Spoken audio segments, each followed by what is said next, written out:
So class today, we're going to show you how to do acetone transfer using print material, and we have my husband Dominic Kazursky who will be showing you the process of transferring images from a colored Xerox copy. It cannot be from a magazine image, it must be from a colored Xerox copy. Even if it's black and white, it must be from a Xerox copy set to black and white.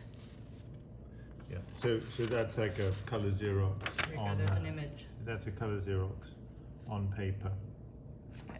like a 8.5 by 11 paper, and then this is industrial acetone from a hardware store. You have to use hardware store acetone, not acetone for nail polish removal. Mm-hmm. Yeah. So technique is super easy.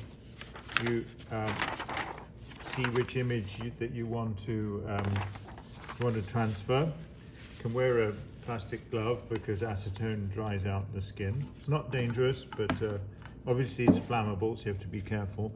But you wet a paper towel and rub it over the image to rub hard.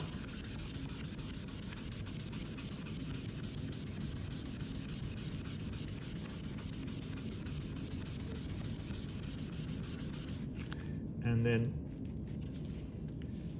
peel it out, and you can see the ink has transferred itself to the paper.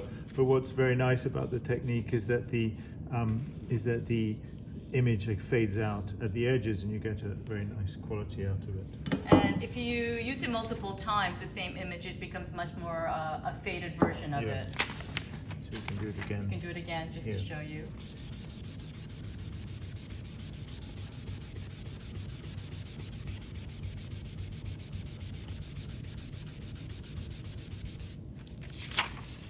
As you can see, it's lost a lot. Lots and a lot of the colors. And then let's say this is a black and white image here, again printed on a color Xerox machine, but in black and white. There's a bit of color there, so you get the acetone onto the paper towel. It's about like that wet.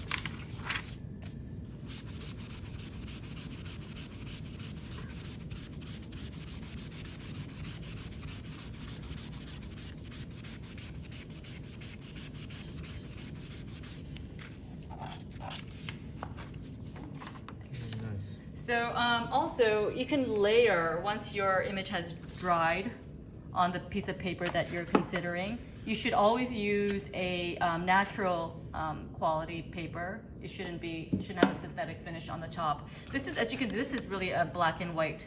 My illustration on the corner bottom is black and white, but again, printed on a color Xerox machine. And why don't we layer on top of something, just to see what it does? And then maybe this faded one here. Yes. So when it's just a few lines, you have to kind of push a lot. Put pressure onto the paper you're transferring. You kind of rub a lot until you feel like the acetone is evaporating. And the image comes through to the paper. Yeah. Yes, So it's kind of faint. Yeah. But it's a process that one should try on different qualities. We can do, why don't we try it on a color piece of paper right here? Let's try one of this in the color. And see what it does. Again, you can use typography, lay it out in a curated format that you want to say, you know, what your story is about or your art piece is about. You can also do this on muslin, cotton fabrics. Make sure the surface is not furry because it will not take the ink very well. Yeah. And so obviously, like graphics get reversed though. It's like a mirror.